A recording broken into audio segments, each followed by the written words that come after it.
안녕하세요, 구독자 여러분. 구독과 좋아요는 채널 운영에 큰 힘이 됩니다. 안녕하세요. 경기도와 인천을 오가며 사업을 하는 37살 여성입니다. 제가 하는 사업은 요식업이에요. 돼지 부속과 냉동 삼겹살을 주 메뉴로 하는 고깃집을 운영 중에 있습니다.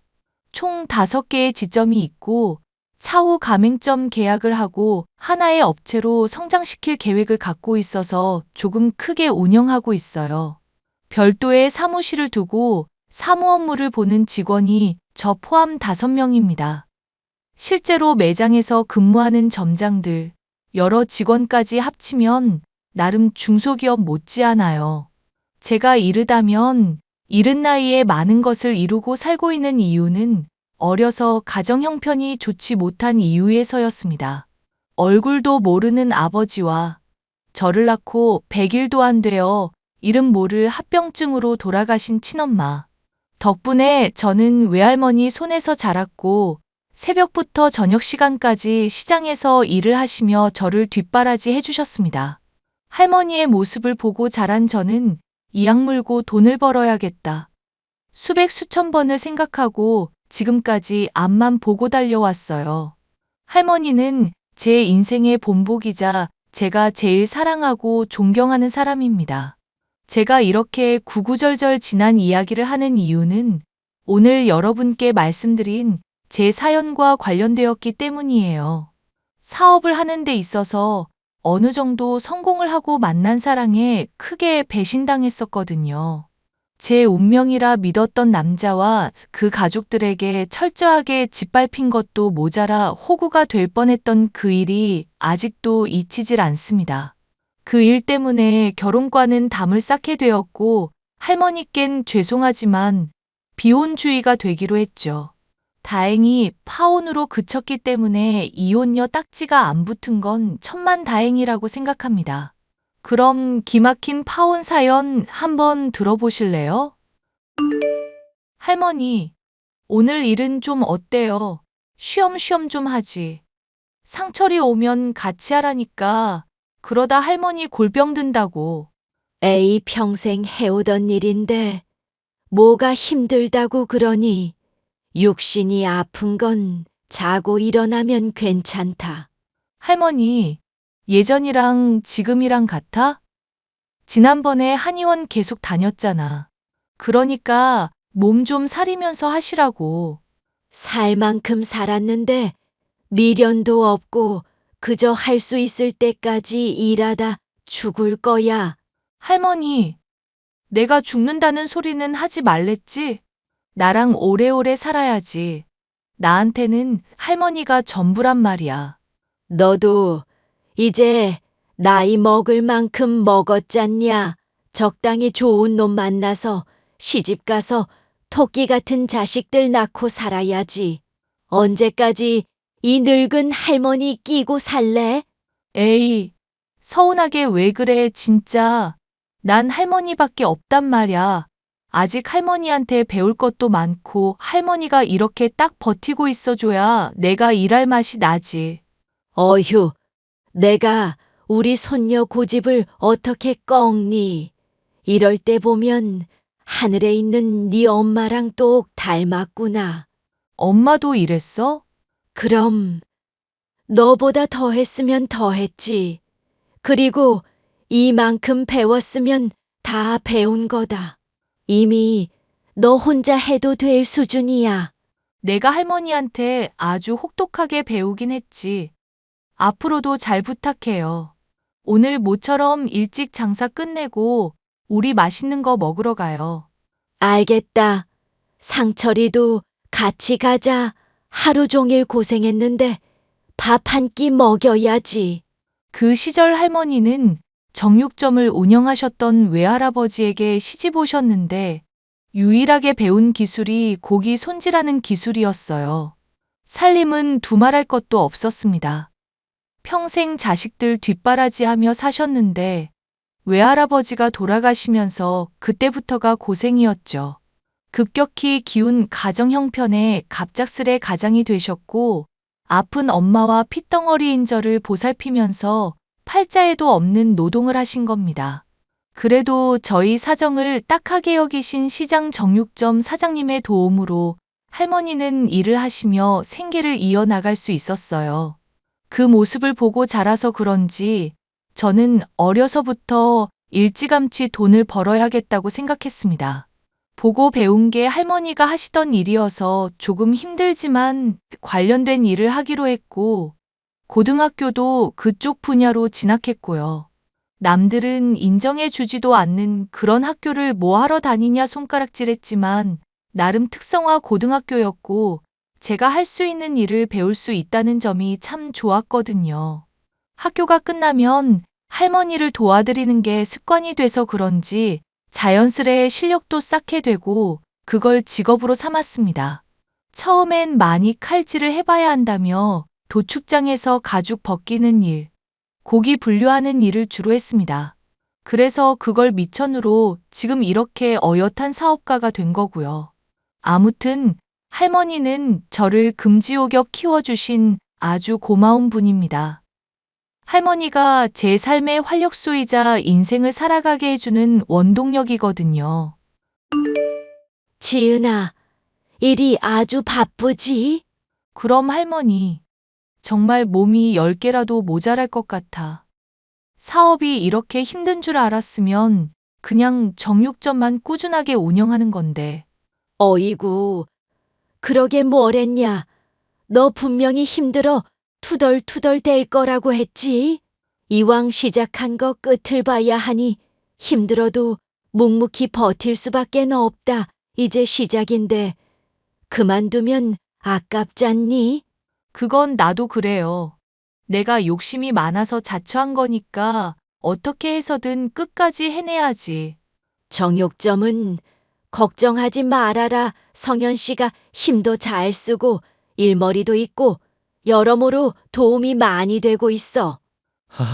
사장님 덕분에 제가 더 많이 배우고 있습니다. 역시 연륜은 무시 못해요. 저도 기술 좋다고 칭찬 많이 받았는데 사장님 하시는 거 보면 따라가기 어렵다니까요. 허허, 입에 발린 소리 그만하게. 그래도 젊은 사람 뒤따라가기 어렵지. 나도 많이 늙어서 힘이 딸려 예전 같지 않다 이거야.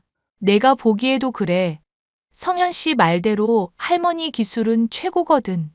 아직도 동네 단골 손님들이 할머니가 손질한 고기만 찾잖아. 이참에 성현 씨 수제자 삼아. 어휴, 그러면 저야 감사하죠. 이렇게 배울 수 있어서 영광입니다, 스승님. 호호 젊은 사람이 넉살 좋은 거 보게 내가 사람 하나는 잘 골랐네. 앞으로 잘 부탁함세. 저도 잘 부탁드려요. 제가 가게 개점해서 정신이 없거든요. 정육점에 많이 신경을 못 쓰니까 성현 씨가 우리 할머니도 좀 봐드리고 힘 좀 써줘요. 걱정하지 마세요. 열심히 하겠습니다. 10여 년의 세월이 흘렀고 30대 초반의 나이가 된 저는 정육점과 요식업 사업을 병행하게 되었습니다. 정육점은 시장에서 작게 운영하고 있었는데 동네 사람들은 다 알만한 그런 곳이었어요. 돈을 많이 벌고 싶다는 꿈을 가진 저는 정육점에서 손질하고 남은 뒷고기들과 돼지 부속을 이용해 고깃집을 개업했습니다. 워낙 일 욕심이 많았던 데다 정육점과 병행하며 할 수 있는 일이 무엇이 있을까 생각했는데 고민할 것도 없이 바로 고깃집이더라고요. 어렵사리 모아둔 돈과 약간의 대출을 받아 인천 부평 지역에서 지금의 가게를 개점했습니다. 바로 1호점이었죠. 호기롭게 시작한 첫 사업은 대성공을 거두었습니다. 마침 유튜버들이 먹방이라는 주제로 막창이나 통대창 등 돼지 부속들이 한참 인기였는데 그 인기에 힘입어 장사가 무척 잘 됐거든요. 물론 개업 효과라고 해서 초반에는 지인 손님들도 제법 있었고 홍보업체를 통해 과감히 투자해서 그런지 맛집으로 소문나서 오픈한 지 반년도 안 된 시점에 월 매출 6천만 원 찍었습니다. 가게가 10평 남짓한 작은 공간이라 회전율이 높아야 했는데 구이 특성상 빨리 먹고 치고 빠지는 건 어려웠어요. 대신에 저만의 방법으로 당시엔 조금 생소했던 배달 서비스를 시작해서 조금이라도 빠르고 간편하게 먹을 수 있게끔 했어요. 그랬더니 손님들의 입소문을 타고 여기저기 소문이 나게 되면서 명성을 얻기 시작했습니다. 자기야, 오늘은 정육점에 안 들릴 거지? 가게 일이 바빠서 여기 좀 도와주고 들어가야 할 것 같아. 아르바이트생이 갑자기 펑크 내는 바람에 급하게 나올 사람도 없고 해서 저녁 시간에만 도와주고 가게. 하루 종일 밖에 있었는데 괜찮겠어? 너무 무리하는 거 아니야? 내가 하던 일이고 버려놓은 일인데 마무리해야지. 그리고 차라리 내가 하는 게 속 편해. 그러니 너무 걱정하지 마. 그래도 조금이라도 피곤하거나 쉬어야겠다고 생각 들면 주저 말고 쉬는 거야. 알았지? 아휴, 알았어요. 할머니랑 하루 종일 붙어 있어서 당신도 잔소리 닮아가는 거야? 에이, 나는 자기가 고생하니까 쉬엄쉬엄 하라고 말해주는 거야. 잔소리가 아니라고. 아, 알았어. 그나저나 오늘 매출은 어때?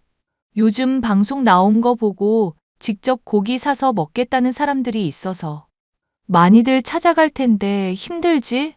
아니야, 괜찮아. 그게 다 돈 버는 일인데 감수해야지. 손님들이 할머니 칼 쓰시는 솜씨 보고 한번 놀라고 할머니 성격상 조금 주는 건 용납 안 되어서 늘 용량 넘치도록 주시잖아. 그거 보고 두 번 놀라고. 할머니 성격상 양 조절이 안 되긴 하지.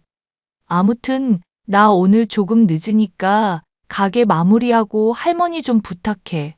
알았어. 너무 걱정하지 말고 일 보고 와. 예비 신랑과는 새로 가게를 개점하면서 본격적으로 만나기 시작했습니다. 제가 정육점 일에 소홀해지니 새 직원이 필요했거든요. 할머니 혼자서도 충분히 하실 수 있었지만 나이도 드신 데다 힘에 부치셨는지 병원도 많이 다니시고 쉬기도 많이 쉬셨습니다. 그래도 하루아침에 가게를 접을 순 없었기에 새로 채용한 직원이었는데 저랑 동종업계 종사자였죠. 나이는 저보다 2살 어렸는데 행동도 예의 바르고 자기 할 일은 똑 부러지게 해서 참 마음에 드는 직원이었습니다. 무엇보다 할머니에게 친손주같이 다정다감하게 대해 주어서 그게 얼마나 고마웠는지 몰라요. 그렇게 정육점과 고깃집을 오가며 바쁜 나날을 보내다 자연스레 서로에게 호감이 생겼습니다. 2년 정도 연애하니 나이도 나이인 만큼 결혼 생각을 하게 되더군요. 결혼이 인생이 전부가 아니고 사업도 하는 마당에 겁날 것도 없었는데 할머니 생각에 좀 서둘러야겠다 싶었습니다. 솔직히 일반 사람들과는 다르게 살아왔다 보니 그 부분에 있어서 자신감이 부족하기도 했고요. 결혼을 결심한 만큼 양가 집안에 정식으로 인사를 드리기로 했어요. 처음 뵙겠습니다. 김지은이라고 합니다. 엄마, 우리 지은이 예쁘지? 뭐 그럭저럭. 일단 이야기 좀 하게 이리 와서 앉아라. 저기요, 내가 시어머니 될 사람이니까 말 정도는 편하게 해도 되지? 그럼요. 저도 불편한 거 싫으니 어머님 좋으실 대로 하세요. 호호, 말이 좀 통하는 것 같구나. 그나저나 사돈어른 될 분들은 뭐 하시는 분들이니? 나이도 나이인지라 결혼 자금은 제대로 모았니? 엄마, 하나씩 물어봐요. 이 사람 마시던 물도 체하겠어. 너는 좀 가만히 있어. 이런 거는 여자들끼리 나눠야 하는 거야. 내가 낄 자리가 아니라고. 그냥 조용히 듣고 있다가 알겠다 하고 가면 되는 거야. 아버지는 솔직히 어떤 분인지 잘 모르겠어요. 엄마는 저 낳고 얼마 안 된 시점에 지병 때문에 돌아가셨어요. 그래서 할머니 손에 자랐습니다. 어머, 그런 사정이 있었구나. 그러면 무슨 일해? 돈은 좀 모아놨고? 우리 아들이 일하는 곳 사장님이라는데 사실인가? 네, 현재 행복시장 안에서 정육점 운영하고 있고 그 가게를 지금 성현 씨랑 저희 할머니가 맡아서 하고 계세요. 그리고 저는 얼마 전부터 가게 개점했고요. 가게라면 어떤 가게? 지금 사업하고 있다는 거지? 엄마, 지금은 고깃집 하나지만 여기 유명인들도 엄청나게 오고 완전 맛집으로 소문났어. 그래봤자 뭐 얼마나 벌겠니? 내가 결혼을 반대하는 건 아니지만 조실부모한 것도 좀 그렇고. 사업 자금이야 이리저리 굴리면 그만인데 지금 빚내서 시작한 거면 생각을 좀 해봐야지. 엄마, 그래도 이 사람 한 달에 매출 1억 가까이 될걸? 아무리 빚냈다고 해도 갚는 건 식은 죽 먹기라니까? 그래도 그렇지. 나이도 많고. 참. 아무튼 돈이라도 많이 벌어서 다행이구나. 너도 정육점에서 일하다가 사업이라는 것 좀 해야지. 남자가 태어나서 사업 한 번쯤은 해야 하는 거야. 잘 되면 좋은 거고 아님 많은 거고. 그렇죠. 지금도 같이 일하고 있으니까 조금씩 늘려가면 될 거예요. 그때는 성현이한테 전적으로 맡겨라. 자고로 여자가 돈줄 쥐고 있으면 집안이 망해. 남편 내조해주고 시댁 식구들 잘 챙기는 게 도리야. 그러니까 사업 잘 일궈서 성현이 줘라. 아, 네, 하하. 시어머니는 처음엔 저를 무시하는 듯 하더니 금전적인 여유가 있다는 걸 아시고는 금방 태도를 바꾸시더라고요. 그러면서 대놓고 사업은 남자가 해야 한다면서 제가 일군 사업을 예비 신랑에게 넘기라는 말까지 하셨습니다. 솔직히 시댁을 까내리는 건 아니지만 우리 집에 비하면 부족해 보이는 형편이었습니다. 자가라고는 하지만 방색 한 짜리 빌라였고 대출이 아직도 2억이나 남아 있었죠. 그리고 남편과 연년생인 시누이가 한 명 있었는데 딱 봐도 형편에 맞지 않는 사치를 부리고 있더군요. 아무튼 그렇게 양가 집안에 인사를 드리고 상견례도 무사히 치렀습니다. 의외로 시어머니는 예단은 생략하고 그 돈으로 같이 살 집에 더 투자하자고 하더군요. 시댁 형편이 좋지 않아 큰돈을 보태주진 못해서 결국 제가 집, 예비 신랑이 살림살이를 구입하기로 했습니다. 그것도 아낀다고 식기류는 도매센터를 이용했고 가전과 가구도 인터넷 최저가로 구매했어요. 어떻게 보면 절약할 수 있는 건 절약해서 좋았지만 거지근성을 눈치챘어야 했습니다. 결혼 날짜까지 잡히니 뭔가 이때다 싶었는지 예비 신랑의 태도도 조금씩 바뀌더라고요. 자기야, 자기 타고 다니는 차 오래된 거 아니야? 시아버님이 타고 다니시던 거라며. 나도 마침 지점 왔다 갔다 해야 해서 차를 하나 구입하지 했는데 이참에 우리 둘 다 새 차로 바꾸자. 어때? 어? 정말? 차를 사준다고? 우와, 우리 마누라 웬일이야. 아니, 비싼 차는 말고 어차피 일하면서 타고 다녀야 하니까 실용적인 차로 고르려고. 나도 가게 자주 다녀야 하고 가끔 물건도 사서 날라야 하니까 나는 레이라는 차를 봤거든. 레이? 뭐 장 보러 다니고 그런 거로는 나쁘지 않지. 그래도 차가 2대면 한 대는 외출용으로도 겸할 수 있는 차면 좋지 않을까? 그렇지.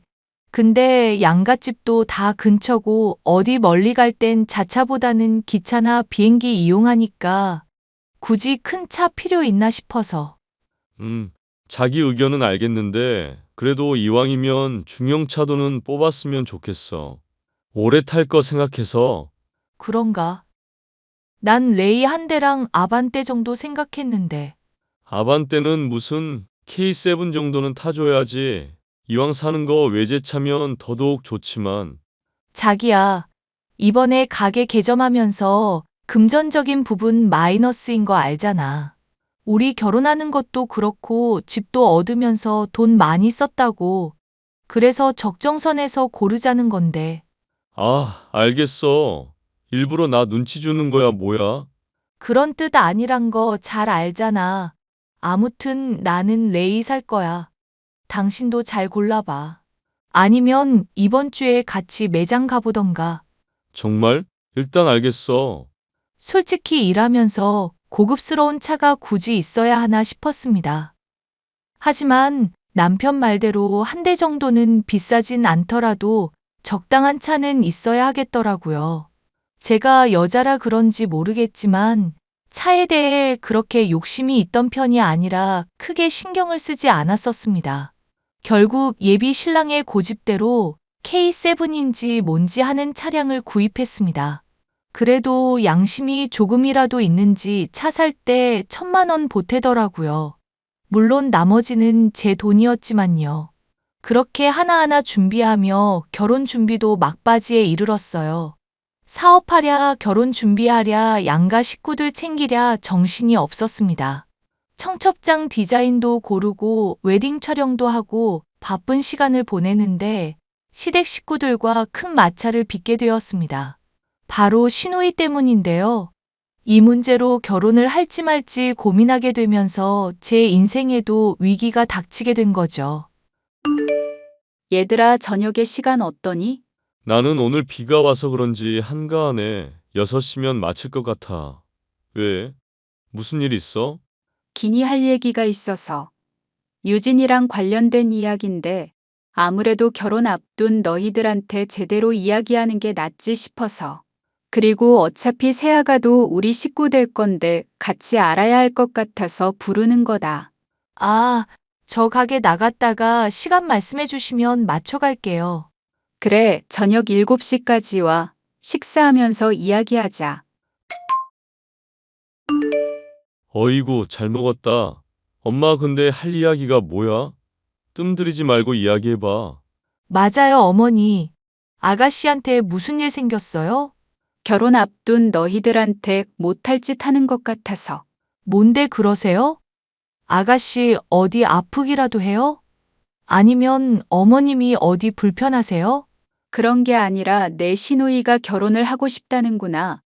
얼마 전부터 만나던 남자친구랑 결혼을 하고 싶다느니 생떼를 부리지 뭐니. 가뜩이나 없는 형편에 너희들 결혼식 준비하느라 바쁜데 이왕 하는 거 자기도 시켜달라면서 성화야. 저희 결혼하고 나서 하면 되잖아요.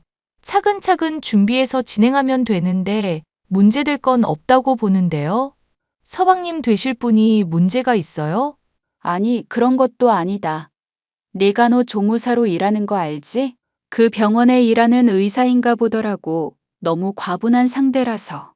이야, 유진이 걔는 어디서 그런 거물을 물어왔대? 자기야, 사람 보고 거물이 뭐야. 아가씨가 좋은 남자 만난다는데 축하해주진 못할 망정. 아무튼 그 사람이랑 꼭 결혼해야겠다더구나.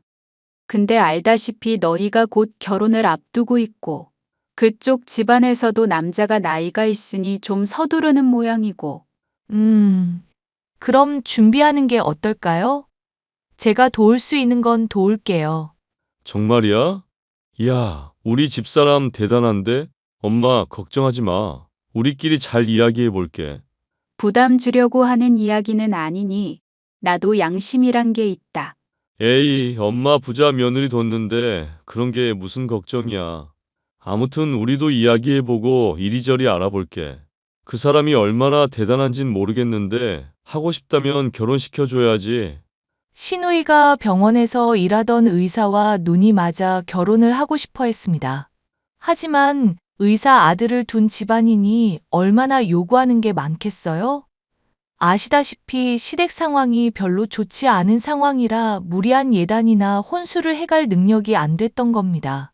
시누이는 대출받아서라도 결혼해야겠다는 입장이었지만 말이 쉽지 요즘 대출도 쉽지 않거든요. 근데 시어머니를 만나고 난 뒤 이상하다 싶을 정도로 예비 신랑과 시어머니가 제 눈치를 보더라고요. 저는 나름대로 대출받을 수 있는 방법도 알아보고 제가 결혼 자금으로 얼마나 대줄 수 있는지 금전적인 부분도 확인했어요. 그렇게 며칠의 시간이 흐르고 지인들에게 청첩장도 돌리고 바쁜 나날을 보냈습니다. 결혼식이 한 달 조금 넘게 남은 시점이라 정말 막바지였어요. 어느 날 예비 신랑이 저에게 시누이 이야기를 하는데 결국 크게 다투고 말았습니다. 시어머니까지 끼어든 바람에 더 큰 싸움이 돼버렸죠. 오늘도 고생 많았어. 나 할 말 있는데. 잠시 앉아봐. 무슨 이야긴데 이렇게 무게를 잡아? 무슨 일이라도 있는 거야? 자기야. 내 여동생이 혼전 임신을 했다지 뭐야? 뭐? 아가씨가 임신을 했다고? 축하할 일이네. 왜 이제야 이야기했대? 나도 모르지. 혼전 임신이라 숨기고 싶었는데 그 남자 집안에서 아이도 생긴 마당에 결혼도는 못 늦춘다고 했나 봐. 그래서 어제 집에 와서 말하더라고. 잘 됐네. 근데 당장 뭔가 할 수 없으니까 애 낳고 결혼식 올려야 되는 거 아니야? 배 나오기 전에 결혼한다고 난리도 아니야. 모아둔 돈도 적고 본가에 들어가서 산다는 이야기도 있는데 요즘 세상에 누가 시집살이를 해? 그건 그렇지. 그럼 집도 구하고 다 해야겠네. 서방님 되실 분 능력 좋으니까 금방 잘 해결되지 않을까? 글쎄, 그게 우리 집 사정이 자기들보다 좋지 않다는 건 알거든? 그래서 웬만하면 병원 개원해줬으면 하는데 그건 불가하다는 걸 아니까 신혼집을 해오라 했나 봐. 대신 혼수나 예단은 없는 걸로 하고 필요한 게 있으면 자신들이 다 채워준다고.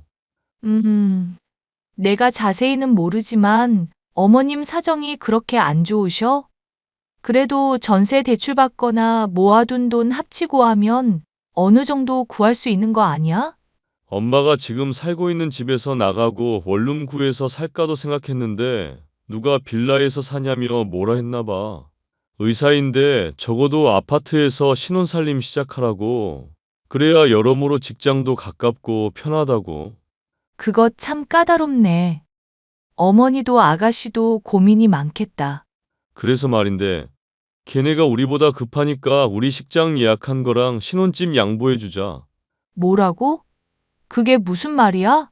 청첩장도 다 돌린 마당에 식장이며 신혼집을 다 양보해 주자고? 그대로 넘겨주자는 말이야? 응, 그쪽 집안도 되게 고마워할 거야. 의사 집안이니 금전적인 여유가 상당하니까 나중에 그만큼 돌려주겠대. 아니, 돌려줄지 말지 그건 중요한 게 아니고 우리 당장 결혼식이 코앞인데 왜 우리 신혼집을 넘겨주냐고. 당신 서운한 거 알아. 근데 뭐 어쩌겠어. 아이까지 생긴 마당에 우리보다 급한 건 맞잖아. 제대로 된 집도 없이 애 낳을 수는 없는 노릇이고. 그럼 우린? 우리는 뭐 길거리에서 신혼살림 시작해? 그렇게 부정적으로만 생각하지 마. 우리는 돈을 충분히 벌고 있는 입장이고 솔직히 자기가 여유가 있잖아. 그럼 오피스텔이라도 얻어서 살면 되고. 말이 되는 소리를 해. 내가 그대로 넘겨주면 그쪽에서 그대로 다시 돌려준다 했다고? 그럴 정도로 여유자금 있으면 당장 살 집부터 구해주는 게 맞는 거 아니야? 의사 아들 둔 대단한 집안이라며 그럼 돈 많겠네. 아니, 말이 안 통하네 진짜. 당장 현실만 생각하지 말고 미래를 내다보라고. 미래고 나발이고 와 큰일 날 뻔했네. 피 빨아먹는 기생충 새끼랑 결혼할 뻔. 뭐? 기생충? 당신 지금 말 다 했어? 기생충이지 뭐야? 차도 내가 사줘, 사업도 내가 하는 거에 숟가락 얹어. 결혼 비용 보탤 돈 없고 모아둔 돈도 없어서 내가 신혼집 마련해. 아, 가전 가구 사는 거 다 최저가로 사서 이것저것 합치면 1,000만 원 정도 들었네? 지금 생각해보니 순날강도구만. 뭐? 날강도? 너 지금 말 다 했냐? 우리 집 무시하는 거야 뭐야? 말은 똑바로 해. 무시하는 게 아니라 제대로 된 걸 알려주는 거야. 여자가 집이며 차며 뭐며 다 해주는데 숟가락만 얹으려다가 갑자기 이걸 다 자기네들이 아무런 대가도 없이 먹겠다는 게 날강도지 뭐야? 그렇게 말하면 내가 곱게 알았다 할 줄 알았니? 와, 당신 그렇게 안 봤는데 속 좁다. 속 좁은 게 낫다. 난 너랑 이 결혼 못하겠다. 청첩장 돌린 거 그대로 다시 회수하고 위약금 물더라도 다 취소해버릴 거니까 그렇게 하라. 그리고 너 당장 정육 좀 그만둬. 아니, 그렇다고 이러는 건 아니지. 사람이 왜 이렇게 극단적이야? 상황을 이렇게 만든 건 너야 미친놈아. 감히 어디 피를 빨아먹으려고 해? 당장 정육 좀 그만두고 내일부터 나오지 마. 결혼 없던 걸로 해. 야, 야! 야, 너 우리 아들한테 무슨 짓을 한 거야? 연락 잘하셨네요. 시누이 결혼하는데 저희 거 그대로 다 주자고 했다면서요? 이 사람이 혼자 그런 생각할 리 없고 어머님이 옆에서 그렇게 하라고 꼬드기셨죠? 뭐? 꼬드겨? 그래, 내가 그렇게 하라고 시켰다. 너희야 나랑 같이 살던 어쩌던 누워 잘 곳이라도 있잖니? 네 시누이, 아이까지 가졌다는데 불쌍하지도 않아? 그게 왜 불쌍해요? 자기들이 좋아서 만든 아이를 지금 나보고 책임지라 이거잖아요. 살 집도 구해줘, 식장도 내놔라. 이게 무슨 심보예요? 아무튼 난 이 결혼 못하니까 그렇게 아세요. 그리고 지금 결혼식 올릴 형편 못 되면 그 형편에 맞춰 살든가 해야지. 너무 욕심이 과하시네요. 너 그렇게 사람 무시하는 거 아니다. 우리 집안이 어떤 집안인 줄 알고. 어떤 집안이긴요. 사람 피 빨아먹는 기생충 집안이죠. 그 아이 책임지는 건 제가 아니라 시누이랑 서방님 될 그 두 사람인 거예요. 어머니도 왈가왈부하지 마시고 두 사람이 알아서 해결하게 두세요. 헤어지면 그것 또한 그 두 사람 몫이니까요. 아무튼 전 이 결혼 못합니다. 파혼하는 걸로 알 테니까 그렇게 아세요. 야, 이 미친년아. 애들 결혼이 장난이야? 아, 장난 아니죠. 그래서 그만두는 건데요. 남의 재산 탐내서 기생충 짓 하는 건 장난이에요? 그럼 할 말 다 했으니까 끊을게요. 그렇게 저는 파혼했습니다. 되게 어이없지 않나요? 여러분께 글로 표현해서 저 정도지 정말 어찌나 당당하게 다 달라고 말을 하던지 기가 찼습니다. 예비 신랑과 시어머니는 정육점이며 가게며 며칠이고 찾아와 결혼은 물을 수 없다며 온갖 난동을 부렸습니다. 하지만 이미 저는 마음이 떠나버린 뒤였죠. 할머니도 제 파혼 사실을 아시고는 마음 아파하셨지만 그 이유를 알고 나니 예비 신랑과 시어머니에게 호통을 치셨더랬죠. 살면서 할머니가 그렇게 화내는 건 처음 봤을 정도니까요. 신혼집에 예비 신랑이 사들인 가전과 가구는 이삿짐 센터를 통해 모조리 시댁으로 보내버렸습니다. 수용할 공간이나 있는지 모르겠지만 자기들이 알아서 처리하겠죠. 저는 파혼을 했기 때문에 더 이상 신혼집에 살 이유가 없어졌어요. 그대로 모든 짐을 빼서 할머니 집으로 들어갔습니다. 그렇게 모든 일이 마무리되고 저는 지금까지 사업을 하며 바쁜 나날을 보내고 있어요. 저와 파혼한 뒤 예비 신랑은 서울로 건너가 마장동에서 정육점 직원으로 일을 시작했다네요.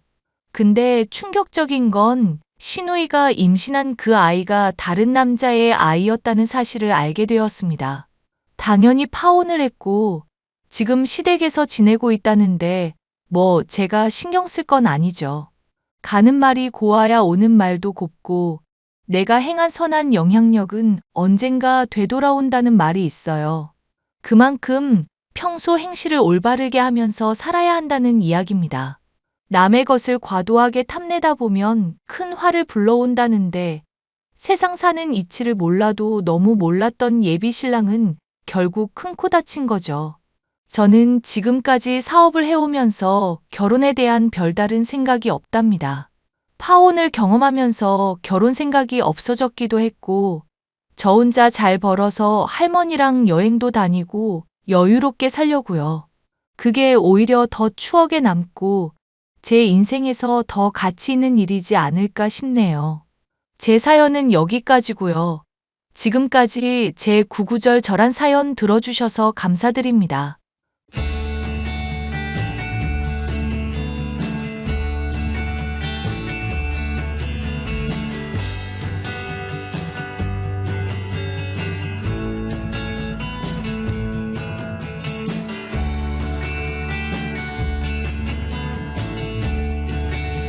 안녕하세요, 구독자 여러분. 구독과 좋아요는 채널 운영에 큰 힘이 됩니다. 안녕하세요. 내일 모레 75살 되는 여성입니다.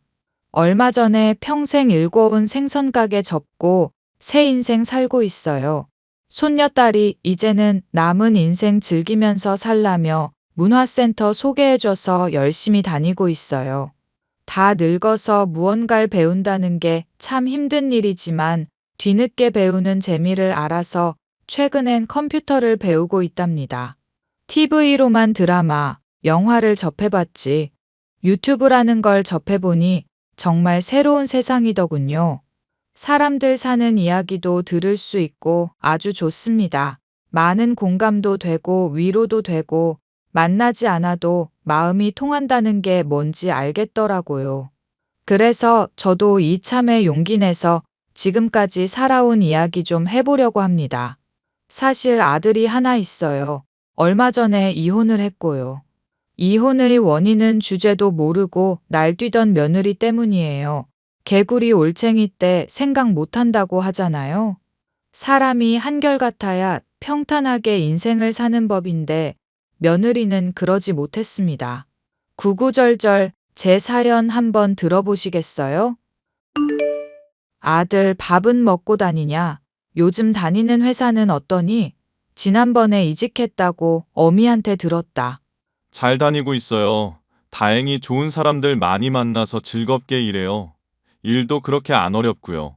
어머니가 신경 많이 써주신 덕분이에요. 매번 저희 이렇게 도와주셔서 감사해요. 아니다. 아가, 내가 뭐 해준 게 있다고 그러니? 나는 너희들이 잘 먹고 잘 살면 그만이야. 아니에요, 엄마. 우리 힘들 때 엄마가 도움 주지 않았다면 저는 이렇게 일하지도 못했을 거예요. 제가 더 잘모셔야 하는데 괜히 고생만 시켜드리는 것 같네요. 그런 말 마라. 다 사람마다 때가 있는 법이야. 지금 이렇게 고생하고 어려워도 나중에 가면 다 되돌려받는다. 너는 반드시 잘 될 거야. 그나저나 어머님은 진지 잘 챙겨 드세요? 저희 없다고 끼니 거르시면 안 돼요. 걱정하지 마라. 옆 가게 김 여사랑 같이 잘 먹고 있어. 너희야말로 타지에서 고생하는데 잘 먹어야지. 내가 생선 좀 보내주련? 아니에요. 어머니도 파셔야죠. 매번 저희한테 보내주시면 못 파세요. 저희 걱정은 마세요. 맞아요, 엄마. 저희 단칸방에서 빌라로 이사도 갔어요. 회사 주택이라 큰 돈도 안 들이고. 집도 좋아요. 5년 정도 된 건물이라는데 내가 보기엔 완전 신축이나 다름없어요. 그러니 잘 되었구나. 아무튼 날도 추운데 내 걱정은 하지 말고 너희들 옷 따뜻하게 잘 입고 다녀라. 알겠어요. 엄마나 잘 챙기시고 또 연락드릴게요. 저는 아무것도 모르던 꽃다운 나이 18살에 남편한테 시집 왔습니다. 그 시절 모두가 그러했듯이 어른들이 중매서 주는 집안과 결혼하는 게 정말 흔한 일이었죠. 남편 얼굴은 결혼식 날 본 게 처음이었고 그걸 기점으로 아이 낳고 남편 뒷바라지하고 모진 시집살이도 견뎌내고 저도 그렇게 살았어요. 그렇게 결혼하자마자 아들을 가졌고 20살이 되던 해 아들을 낳았습니다. 모진 시집살이에 육아까지 하느라 정말 힘들더군요. 그러던 와중에 아이가 돌도 되기 전에 남편이 사고로 죽었어요. 시댁은 저에게 아들 잡아먹은 년이라고 짐 싸들고 나가라며 매일 막말을 퍼부었습니다. 그렇게 친정에도 가지 못하고 이리저리 떠도는 신세가 되었죠. 당시 수중에 있던 돈은 50만 원이 전부였습니다. 그 돈으로 아이와 함께 지낼 달방을 구했고 어렵사리 생선 장사를 시작해 지금에 이르렀죠. 밤낮 없이 장사하고 일이 없을 땐 부업까지 해가며 10원 한 푼 아끼며 정말 악착같이 살았습니다. 아들은 평범하게 대학교를 졸업하고 취직했는데 생각보다 오래 회사 생활을 못하더라고요. 집안 형편이 여유롭지 못했던 탓에 충분히 보태주지 못한 탓인가 싶어 평생을 자책하며 살았습니다. 어머니, 저 아이 생겼어요. 벌써 8주라네요. 그게 정말이니? 언제 확인한 거야? 어제 저녁에 갑자기 몸이 으슬으슬해서 감기인가 보다 하고 오늘 병원 진료받는데 검사하면서 알았어요. 흐흐, 이제 식구가 한 명 더 늘겠네요. 그러겠다. 정말 장하다. 우리 며느리. 몸은 괜찮은 거야? 입덧은 안 하고? 아직 배도 안 나오는데 걱정할 것도 많다, 엄마. 영희는 내가 잘 돌봐줄게. 당연히 잘 돌봐줘야지. 임신하는 게 얼마나 힘든 일인지 아니? 아무튼 큰일 해냈다. 아들, 딸 구별 말고 행복하게만 잘 살아. 감사합니다. 어머니, 사실 결혼하고 바로 아이 가지려고 했는데 생각보다 잘 안 되고 있어서 내심 포기했었거든요. 포기를 왜 해? 아직 나이도 젊은데 그나저나 정말 고맙다. 세아가 먹고 싶은 건 없니? 아직은 없어요. 이 사람이 잘 챙겨주고 있으니 걱정하지 마세요. 다음 주 주말에 올라가려고 하는데 괜찮으세요? 몸도 힘들 텐데 어딜 와. 거리도 멀고 오지 말고 그냥 쉬어라. 나도 대목이라 한참 장사하느라 바쁘니. 와도 못 챙겨줄 것 같아서 그래. 엄마, 쉬엄쉬엄 일하세요. 쉬는 날도 없이 그렇게 고생하시면 어떡해. 이제 손주 녀석도 태어날 텐데 더 열심히 일해야 하지 않겠니? 그러니 너도 정신 똑바로 차려라. 알겠어요, 엄마. 나 이번에 팀장으로 승진했어요.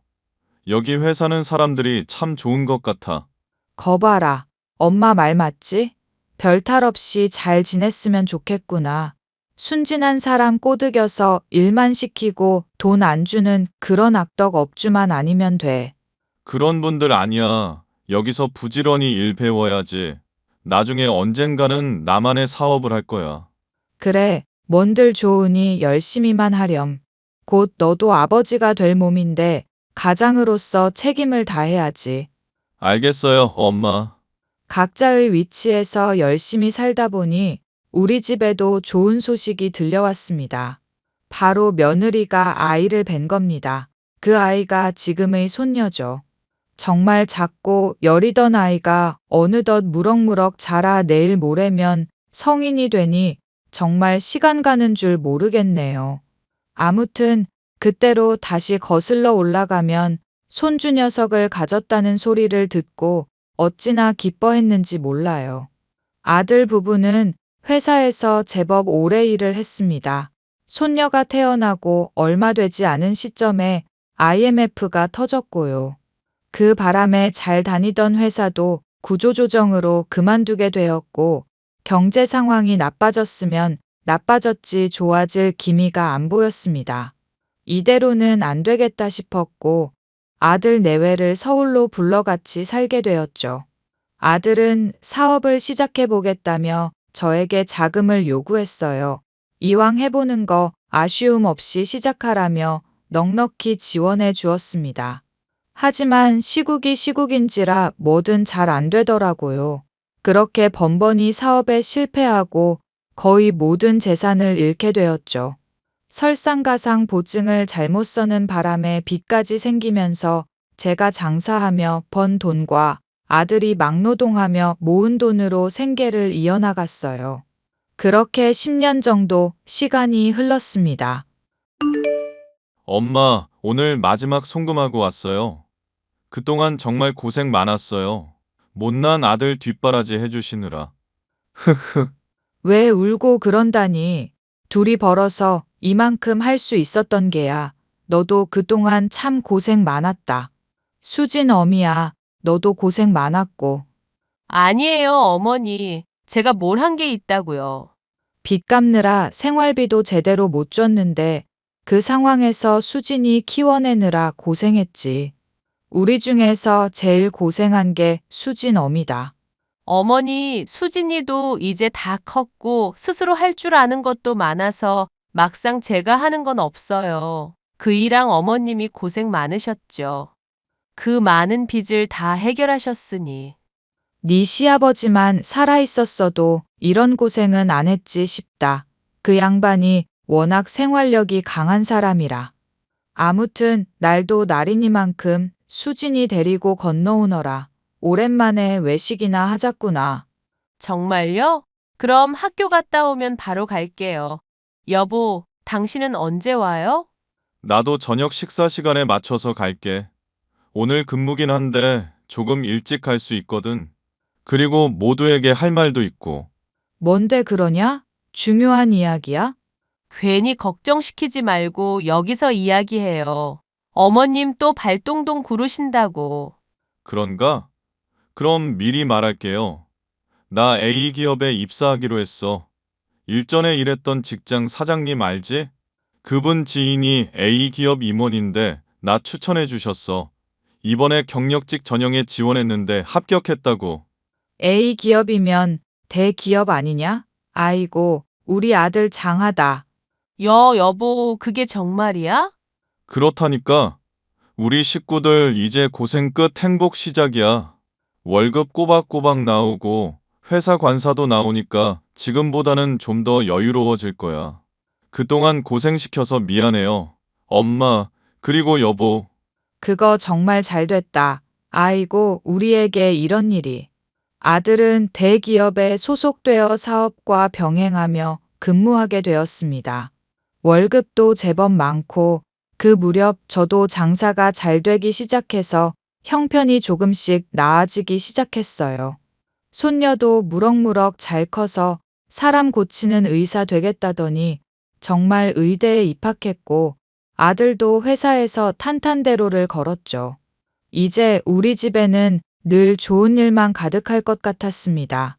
하지만 세월을 무시 못하는지 저도 나이가 나이인지라 오랜 세월 고생한 것도 있고 몸이 한두 군데 고장나기 시작하더군요. 엄마, 몸은 좀 괜찮아요? 그러니까 장사 그만하라니까. 고집을 부리셔서는. 아니다. 아직 한참 일할 수 있는 나이인데 해야지. 우리 손녀딸 하나라도 더 가리키고 좋아하는 거 사주려면 이 정도는 감내할 수 있다. 늙은이가 집에서 놀고 먹고 하면 자식들한테 짐이 되는 거야. 그러니 할 수 있는 데까지는 해보려고 한다. 아무튼 예나 지금이나 엄마 고집은 여전해.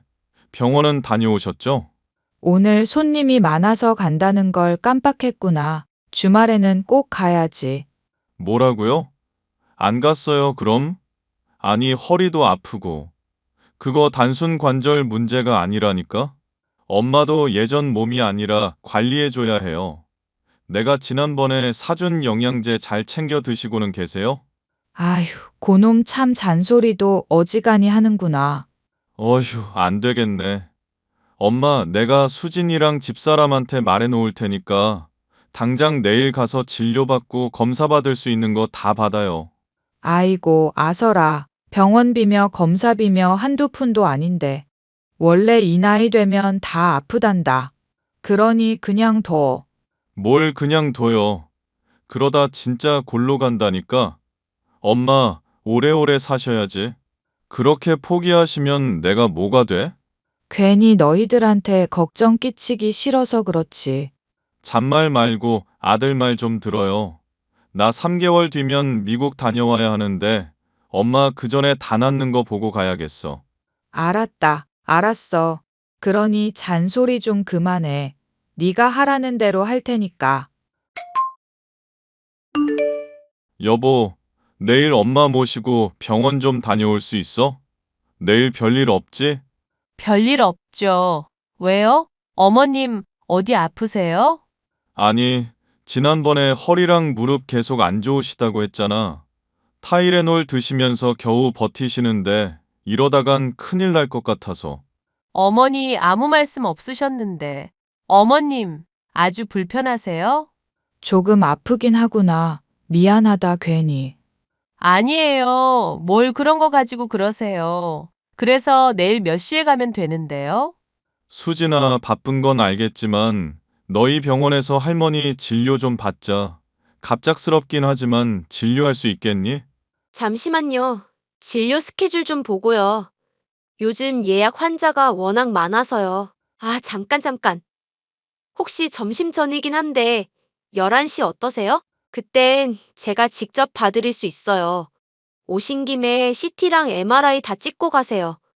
어차피 가족 할인되니까 비용은 걱정하지 마시고요.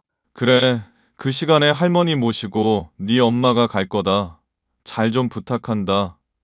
바쁜데 시간 뺏어서 미안하고. 아니에요. 이게 뭐 별일이라고.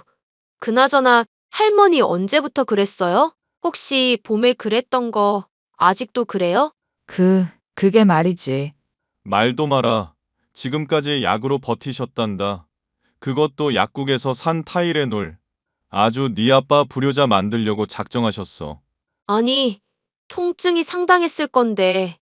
자세한 건 내일 봐야 알겠지만, 할머니, 이런 거 미리미리 말씀하시라니까요? 손녀가 의사인데 뭐가 무서워서 아무 말도 안 하세요. 그러니까 이렇게 엄마 아빠한테 혼나지. 너희들 불편할까봐 그랬다. 앞으로는 제때제때 말아마. 당연히 그러셔야지. 아픈 거 숨기면 나중에 더 큰일 나. 가족들이 고생하니까 차라리 일찍 말해서 해결해요. 그럼 11시로 예약 걸어둘 테니까 시간 맞춰 오세요. 원무과 안 들리고 바로 와도 돼요. 3층이야. 알겠어. 그럼 진료 보고 같이 점심 먹을까? 시간 안 되면 저녁이라도. 요즘 도통 얼굴을 못 봐서 말이다. 알겠어. 시간 되면 먹고. 아무튼 내일 봐요. 나 회의 들어가야 해. 그래, 우리 손녀 수고해라.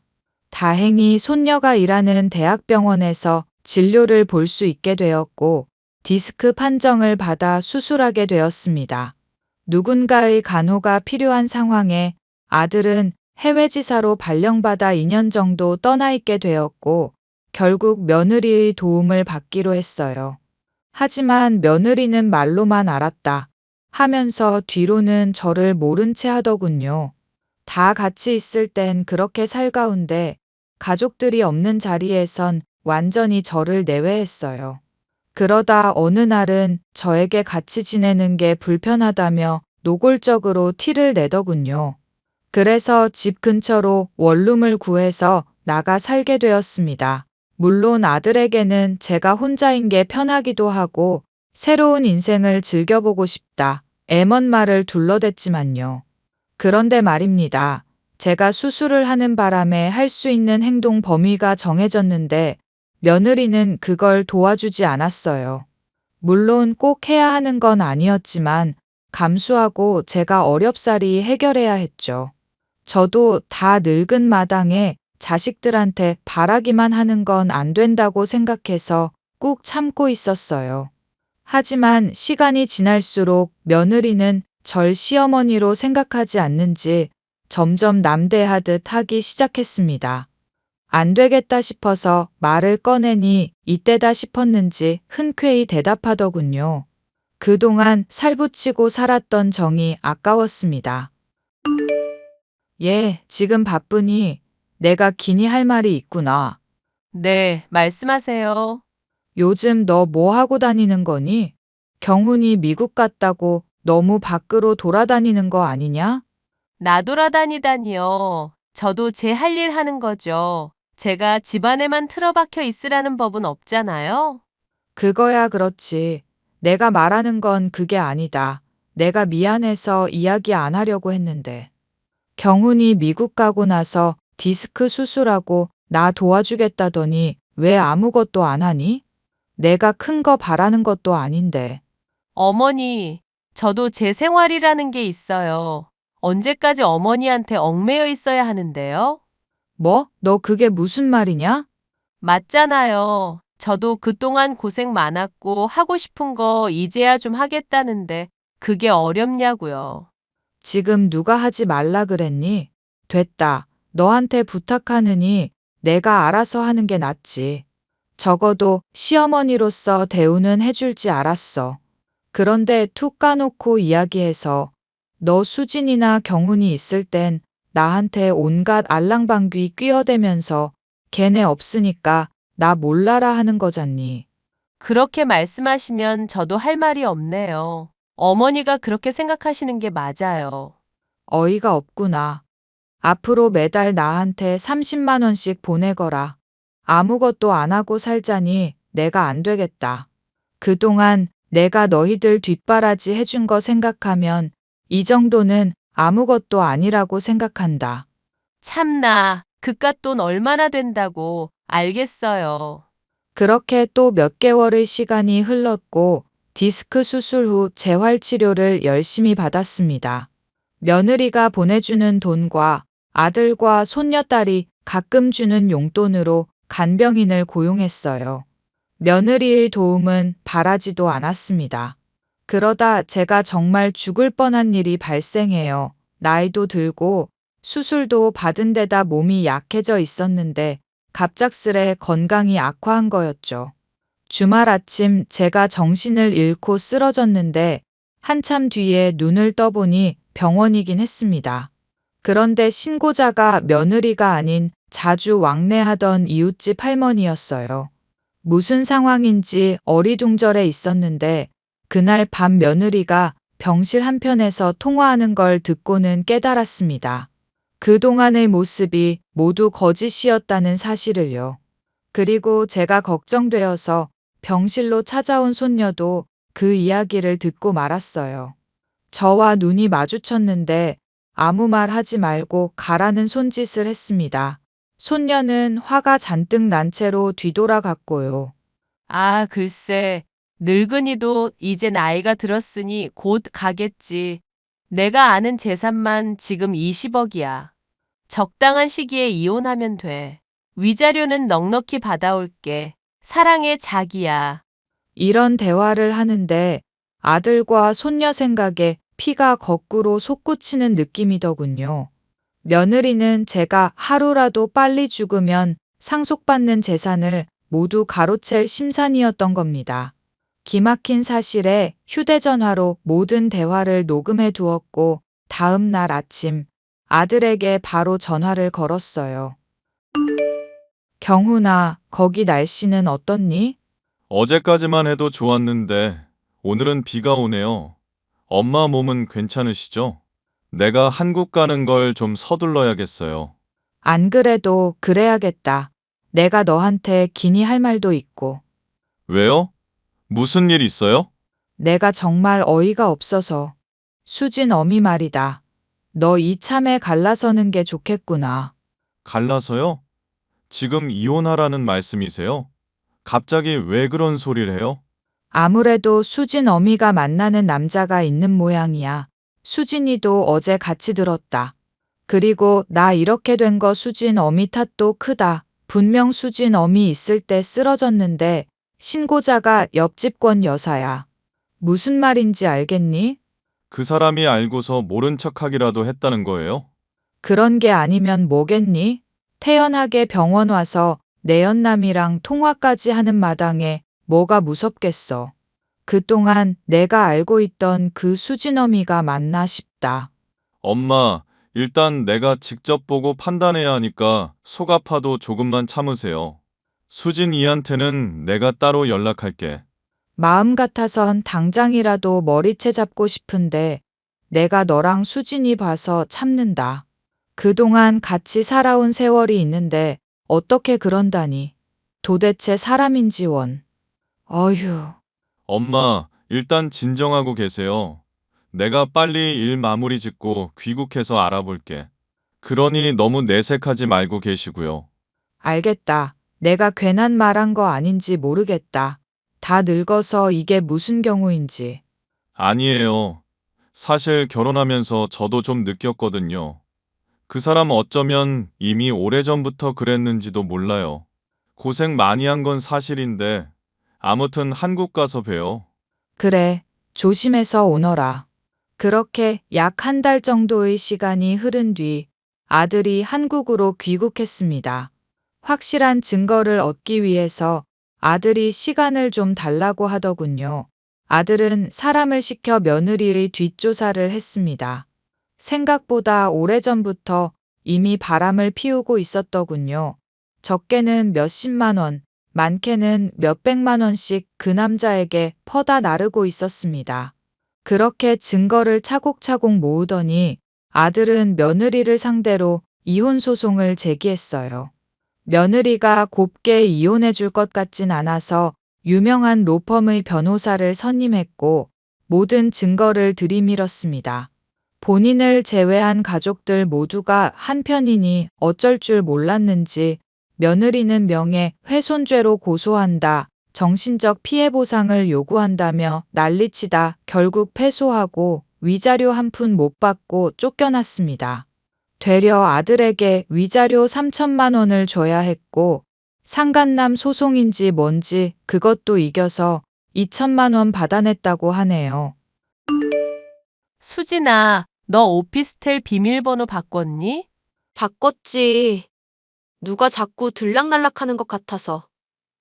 혹시 엄마 내 오피스텔 갔어? 내 동료 의사 경혜 알지? 걔 말고는 올 사람이 없는데 아무래도 영 찝찝해서.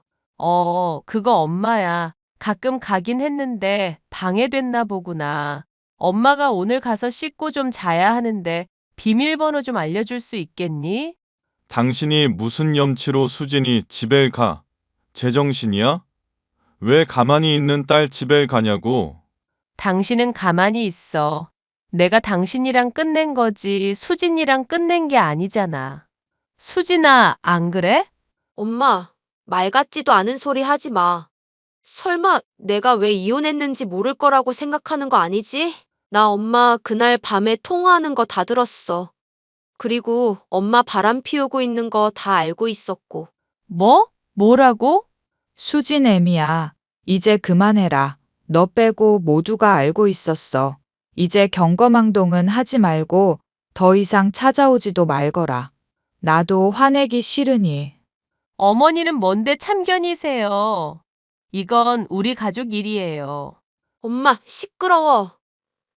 나한테 가족은 이제 아빠랑 할머니뿐이야. 엄마가 우리한테 이러면 안 되는 거지.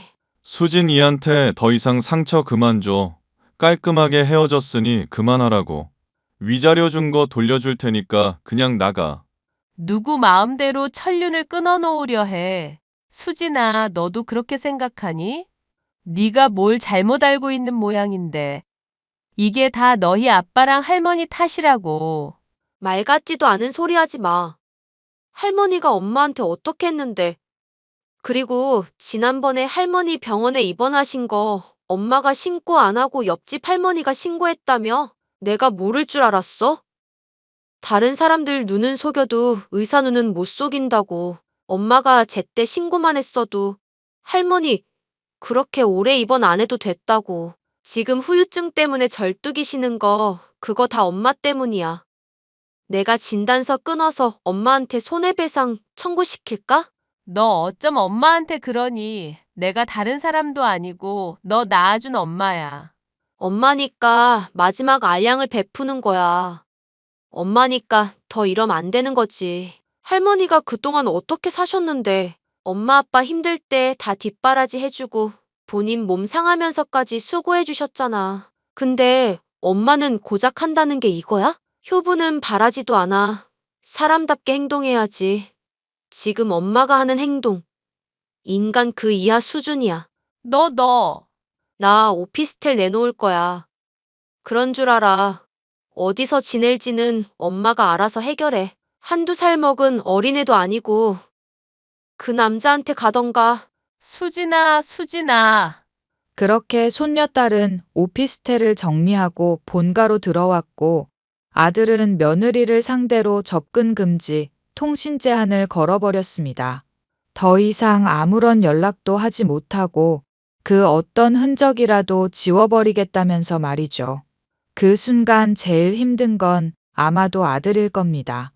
제가 아들을 위해서가 아니라 힘든 세월 모질게 버텨온 게 아내와 딸이라는 이유였기 때문이죠. 그런 아들의 마음을 잘 알기에 저는 더 이상 아무 말도 하지 않았습니다. 사실 손녀딸이 저렇게 무서울 정도로 매몰찬 건 제 이야기를 들어서일 겁니다. 아들 부부의 이혼 소송이 한창이던 때 손녀가 저를 찾아왔어요. 병실로요. 이런저런 이야기를 하다 서로 속마음을 이야기하는데 저는 숨길 것도 없어서 그동안 있었던 모든 일을 다 말했습니다. 어떻게 살아왔고 며느리를 어떻게 처음 만났는지까지도요. 손녀딸은 묵묵히 이야기를 듣고만 있었습니다. 그러고는 끝에 정말 고생 많았다며 눈물을 흘리더라고요. 못난 부모 대신해서 자기가 대신 사과한다며 흐느끼는데 그 모습을 보고 저도 한참을 울었습니다. 그렇게 지금은 건강을 잘 회복하고 좋은 컨디션으로 지내고 있어요.